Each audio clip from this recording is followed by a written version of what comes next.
Oh, hi! I didn't notice you there. How the heck did you make it to my living room without me noticing it? You're lucky I don't own a gun. This would have ended badly for you, pal. So, why are you here? Oh, right. It's sequel time, ain't it? Well, I guess we're doing Sinnoh today then. Let's get right into... who's bothering me now? Topaz, how did you get here? This isn't canon to the friend lock. I don't care if it's canon. I'm bored. What are you doing? Well, I hadn't planned anything till these guys showed up.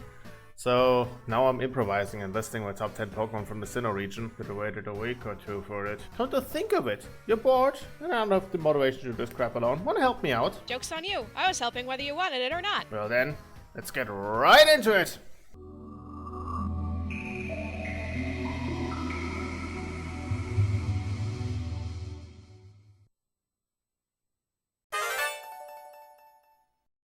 Hands up, who else thought this guy was considered a legendary Pokemon? Apparently your idiot puppet master, given they switched them out for Giratina. Number 10, Rotom.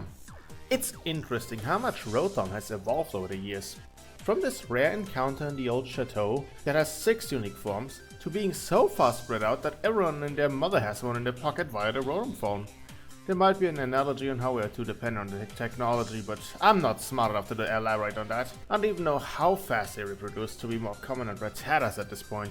The weirdest part about this is that our Rotom can only breed via Dittos, so I guess either someone was so eager to repopulate the Rotom species like that one guy with the Lapras back in the day, or a shiny hunter was at work here. That, or the Ditto population's really getting around. I mean, what else would you use them for? Nothing against the guy, but in terms of combat, a mirror match can only get you so far. But anyway, I like the versatility of these guys. They are on your phone, in Galarian PCs, drones, and home appliances. No wonder there's dozens of fake monsters, they're just new Rotom forms. As long as it has electric running through it, it can be possessed by a Rotom. I wonder what it feels like to have a washing machine for a stomach. If you ever meet them, ask Banjo and Kazooie, they turned into one once. To be honest, I'd assume you'd just feel sick. Awful useful though. Fair enough. To sum up, Rotom is a pretty neat concept of a Pokemon with potential for new forms that even rivals Eevee. It has some decent coverage with all his forms, but I do have to admit, the shiny form sucks ass. It just changes the electric aura to orange, like you could have made the main body blue and it probably would look better. This is my attempt of doing that. But yeah, nice Pokemon. I'm looking forward to what else Game Freak is cooking up with him. I am starting to believe that I have an affinity for water types. Which is a perfectly respectable preference. Besides, who can resist penguins? Number 9. Piplup. Mr. President, a second water starter has hit the top 10 lists. Following in Mudkip's footsteps, Piplup has made it onto number 9. Back in I wanna say 2014, when I played Platinum for the first time, I picked Piplup as my starter. He did a pretty good job, although I didn't pick him again when playing BDSP. You can blame that on Gen 4 barely having any fire types and Chimcha almost being mandatory for good fire coverage. Thank God we called Vulpin, otherwise we'd be screwed. Well, considering how in and out we all are, I'd say we're still pretty screwed. Don't remind me. I'm still recovering from the Floatzel incident. We're all still recovering from the Floatzel incident. The Piplup line is pretty great. Water Steel for Empoleon is actually a pretty good typing, and it gets some decent coverage with Water, Ice, Steel and Flying moves. Which is ironic, because he's a penguin. Let the poor thing dream, Woos. What's possibly Piplup's most iconic appearance is definitely Dawn's Piplup from the anime. My favorite part is where he and Ash's Oshawott had a rivalry going on over who gets Meloetta. He also constantly gets hit by the Draco Meteor of Ash's Gibble. Piplup gets a few costumes in Pokemon Go, and sadly we have another case of a boring shiny variant. It's just a slightly beached version of the standard form. Didn't say his name this time. Yeah, I just wish the shiny were more original. Huh. Guess it only triggers when I say it. Moving on! This is another one that's hard carried by its anime counterpart. Number 8. Krogunk. Is this mainly because of that one clip that's been going around of Brock's Krogunk single-handedly blocking a Draco Meteor from the Alga? Kinda, I guess. It's also hard carried by Brock's Krogunk in general. Such a neat character idea, the opposite of the wingman. He's an inspiration to us all. Love how the only exception who he didn't shut him down immediately was Cynthia. He was like, you know what? I'll get it. I'll let you have this one. Or maybe he just realized Cynthia could kick his ass for him if she wanted. Could also be the idea. Anyhow, I don't use the line very much personally. Come to think of it, I don't use poison types that much. Even during Gen 1, where a quarter of the dex is poison type. Maybe you just find them too toxic. You should be glad I still need you for the foreseeable future. In terms of moves, it learns a nice coverage of dark, fighting and poison moves via level up and a whole bunch of other stuff from TMs. However, it does not help that it goes down after one Psybeam due to its 4 times weakness to Psychic. I'd like to befuddle the frog, please. Can I say that? That's not my line. It's not like Bean has trademarked that line now, yo, $50 to the estate of Bean the Hypno. But yeah, neat design. Toxicroak isn't too bad either, although besides the stat boost, it doesn't get access to any new moves. Heck, it learns at Belch at level 54 compared to Krogunk who learns at 48. Then again, that's if you want to even use it. Very situational move. Poor thing didn't learn how to burp until level 54. What did it do before that? Just suffer? I don't know, I mean you're a bird, you don't learn fly unless I chuck a disc at you that contains the move. I'm being a smartass. I already knew how to fly, boss. Yeah, cause I taught you how. And Krieger for some reason. Still don't know how he's able to fly. Look, with everything that's happening to you, there might as well be flying pigs. And I already knew how to... Well, not a basic take incoming. Number 7, Lucario. Probably 98% of the population have this guy on the top 10 list for this generation. But, like, can you blame him? The amount of marketing this guy got makes you think that he's a legendary Pokemon. It's a Rotom situation where we all thought that at one point. No need to lie about that. He's so popular, the Palworld devs couldn't resist making a knockoff. Hold on. Jesus, Harold Christ. No wonder they got sued! I mean, seriously, even their electric rat was more different from Pikachu than the two. This guy has gotten everything. 2 Megas, a great shiny, a pretty okay side quest in Gen 4. By the way, Riley is such an incompetent double battle partner.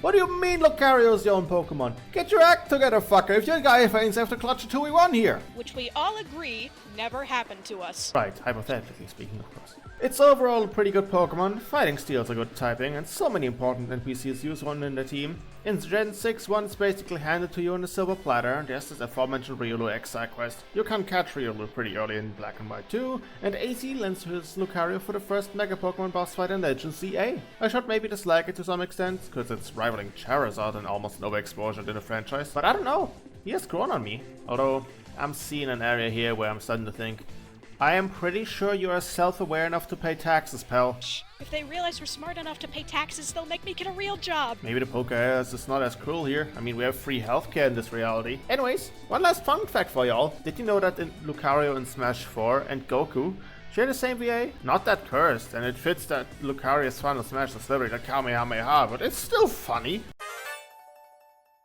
Why do I hear boss music? Number 6, Garchomp. Ah yes, the final boss of Gen 4, unless it's the second Pokemon Center sends out, then never mind that state. This is just another absolute beast and the opposite of what I said about Dragonite in the first video of this series. Check it out if you haven't. Link in the whole playlist in the description. You should go watch it. I hear a friend of mine's in it. Garchomp is one of the many reasons people have PTSD from that Cynthia fight. Heck, once I was playing BDSP, the champ fight was the only thing I've actually struggled with. Everything else was piss easy, but the devs decided, hey, you wanna fight a competitively viable theme as a filthy casual? Too bad, Buster, you get no saying in this! Good thing we're not doing that. Probably not doing that. Call me crazy, but I have the feeling that the end of a journey will turn out different. Feel it in my bones. This guy is made to be the final test. Again, if the AI sends it out as the last resort. They tend to throw out the ace as a second Pokemon a lot of the time, as it was during the Floatzel incident. Combat-wise, it learns some decent type-adequate moves, and a good shit via TMs. Then again, Blizzard will probably ice him, pun absolutely intended. The shinies rather mid though. I feel bad for colorblind people, cause shiny hunting for some Pokemon must be actual torture. At least the game gives you an option to get one yourself before the finale, with Gible and Gabite showing up in Victory Road. Mega Forms are pretty good as well. Yes, I said forms. Decided to give him a second form in the CA DLC. The regular one focuses on the attack, while the Z form is more set up for special attack. I don't know why, but these forms give me heavy Chainsaw Man vibes. Should have saw that coming. I see dead people. 108 to be exact. Number 5, Spiritomb. This guy always fascinated me. You won't see them till the last battle, unless you go out of your way to get them in Gen 4, for which you need an online connection or a Nintendo Wi-Fi connection, which hasn't been a thing since 2014. Then you need to talk to 32 unique players in the underground. I guess it's more thematically appropriate now, if nothing else. I can't think of anything more dead than old Nintendo servers. This thing's gonna leave an impact when you encounter them. They are the first thing Cynthia will send out against you, and nothing you will have is gonna be effective against them. Ghost Dark is a rather unique type that cancels out each other's weaknesses. Psychic gets nullified by Dark, fighting by Ghost, and Dark becomes neutral. Until Gen 6, when the Fairy type was introduced, This being had no weakness.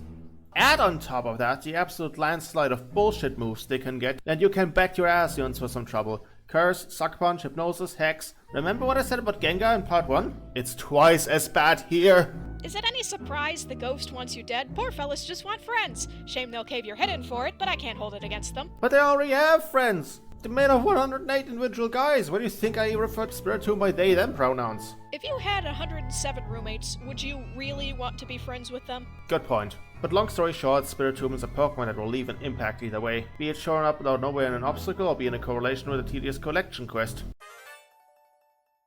Shadow, it's me, the devil. I'm here to convince you to do sin. Come with me. Steal candy from babies and small businesses. I'm not talking about Walmart. Boss, quit stealing Satan's lines or he's gonna flatten your head like a pancake. Look, come on, in this reality he can't do shit to me because I'm his trainer. Then again, since he's omnipotent in all devils in all realities, so he might be fuck over next time I meet him. Number 5, Giratina. The devil of the Pokemon world. Arceus' exiled son, and also winner of a cuteness contest. Who's a cute little destroyer of worlds? Please don't swipe me. I can't believe he lost hell while gambling. Outside of friend-lock related stuff, this guy's a force to be reckoned with. Shows up out of nowhere in Platinum and drags into the Distortion world. Fantina has won apparently in the Black and White 2 Pokemon World Tournament, and spoilers for Legend Arceus shows up again out of nowhere after beating Cynthia's ancestor, and not only have to fight him once, but twice in both of his forms. I still haven't beaten that game till now, and I don't know if I'll ever return to that game, to be honest. Man, and all I knew that game had was that sad train guy. Sad train guy? Are you talking about me? Jokes aside, it's really in ZA that Ingo actually returned back to his time sometime after the game's events. Shame you aren't in going home like he did. I hate that you're right, you know. What does I also still to ZA? The shiny form's interesting. The gold turns silver, the red turns blue, and the rest becomes an odd shade of greenish yellow. I don't dislike it. There are worse shiny forms for the legendaries, like just take a look at shiny Okidogi. Ugh. Like a poisoned caramel apple. Did you know that 5 different Pokemon belong to the Applin line? It's the closest Pokemon to have a Digimon-style evolution line in terms of complexity. God, we were rambling about everything besides Giratina for this one. Let's sum it up. Great Pokemon, great typing. That sadly gets packed up by the Fairy type. Has some great lore and a decent move pool. Its signature move is Shadow Force, which is basically Fly, but for Ghost types. I am genuinely frustrated that we didn't get to use this one. Like for real, the Floatzel incident could have been prevented if she was still around. Curse you, skunk tank! I still miss her. We all do, Topaz. We all do. Number 3, Luxray. I don't want to repeat myself. Yada yada yada, basic take. Luxray is probably the standout electric type this generation. Sure, a bunch were introduced and a lot of them were pretty neat. Electivire was a great conclusion of an evolution line that started all the way back in Kanto. Magnezone is famously known for being a cop in a Mystery Dungeon universe. Pachirisu is a VGC tournament winner, and we already mentioned Rotom, and Probopass looks like Flint Lockwood's dad. But I don't know, it's maybe because you can get a Shinx rather early in the game. Hence why Phil made 2 videos on beating Platinum and BSP with nothing but a Shinx. And obviously you carry till the end. There's a reason most teams in a regular playthrough look all the same. And besides all that, look at Shinx and Luxio, they're so stupid cute! That as well. Now for years people have been saying that it needs a second type, and sure, it might be a need, but a lot of these people get a wrong idea for the second type. They insist it should be dark type. Why? Because it has black fur. Firstly, that's racist. Secondly, that does not make sense. A lot of Pokemon have black fur and they aren't of the dark type. Oh, Westy Queen is part black, let's make her dark type. Can you hear yourself? I assume you've got a better idea then? Yes, I do. In its Pokédex entry it says Luxray has X-ray vision. Now I don't know how far of a stretch that is, but looking through things is also a thing someone with psychic powers could do. Hence why the psychic type would make more sense in my humble opinion. Although the thought of Chaos having access to psychic moves would make me a bit nervous, if she was still alive. True.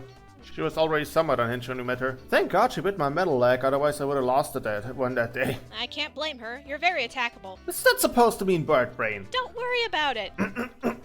Anyways, it mostly has a lot of electric moves in its set. Makes sense though. Yeah, Bite and Crunch in it, but if you're using this as a gotcha moment, every Pokemon based on a carnivore is able to learn these moves. The shiny form turns yellow, which actually looks pretty neat. It's like if Chaos turned into a Simpsons character. See, I was going to make a comment about her looking really cute like that, and now you've gone and ruined it. At least it didn't say something stupid about bees. Were you joking about bees? You must mistake me for someone else. You're telling me you don't have at least one, according to all known laws of aviation, joke in there somewhere? Part of me thinks Luxray could use a Mega form, but then again, how distinct would that be from Mega Manectric? Guess Luxray is already perfect. Anyways, before we move on, hit it, Huey Lewis! Oh god damn! Monkey time. Monkey time. Monkey time. Monkey time. Number 2, Infernape. Another friend of ours, it's Vulpin the Infernape, played by Ancient Vulpin. Infernape is possibly the closest Pokemon to be related to both Goku and Luffy, because all 3 of them have elements inspired by Sun Wukong. Who we all agree is objectively the best monkey. Oh yeah, sure, Donkey Kong being a close second though. It has some pretty great attacks on its belt. You got some fire, some dark moves, some fighting stuff. This ape got hands. The anime version that is in Ash's team, not the Bog, is also pretty dope. I don't canonically know the bug yet, you knobhead. Psh, this isn't canon, it don't matter. Anyways, it suffered from abandonment issues because its previous hit right now was a dick. Come to think of it, this seems to be rather common with a lot of Ash's fire types. His Charmander, his Tepig, this guy. And Zuko! Wrong series, my dude. Anyways, back to the friend log. I actually had Kanati dates at Xian Pao. That is that universe equivalent of Story, his IRL girlfriend, another good friend of mine. It's kind of my way to incorporate her into that story somehow since she's too busy to join the sessions. Then again, I haven't done any friendlock stuff this year due to tech issues and schedule problems. I also wanted to get a Mega Evo. Gen 4 starters have gotten at least so far out of all of them. Gen 1 got Megas and Gigantamax forms. Gen 2 got 2 Megas and a Hisuian form. Gen 3 got Megas. Gen 5 got 1 Mega and a 1 regional form. Gen 6 gave them all Mega forms. Gen 7 has 1 regional and all of them have unique Z moves. And Gen 8 gave all of them Gigantamax forms. Gen 9 is kind of too recent to give them anything, and there weren't any unique forms to terrestrialize it to begin with. So yeah, Gen 4 got nothing. How odd. Maybe give them a form that uses more of the Goku Sun Wukong inspiration. Honorable mentions! Anyways, let me pass the mic to Topaz so he can mention some monster likes of this gen. Oh, thanks! Well, off the top of my head, I like Drifloon's Dex entries, even if I'm not crazy about the design. I do like the design of Miss Magius, although I didn't get to play around with one in my own runs. It's still a super neat Pokemon. I love spooky wizards with big ol' robes and hats. And for something that's not a ghost type, Shaman's grown on me. I had a plushie of one back home that I ended up getting really attached to, so it's got a place in my heart. That's all. Thanks for the mic, boss. No problem. Let's move on to the grande finale. Well, Topaz, wanna take a guess what it is? Is it Arceus, so you can try and bribe him to send you back home? Fuck, that would have been a great idea. Why didn't I think of that? But no, keep guessing. Nuts. Porygon? Darkrai? Don't tell me it's Floatzel. It's neither of them. Alright, I'll give you a hint.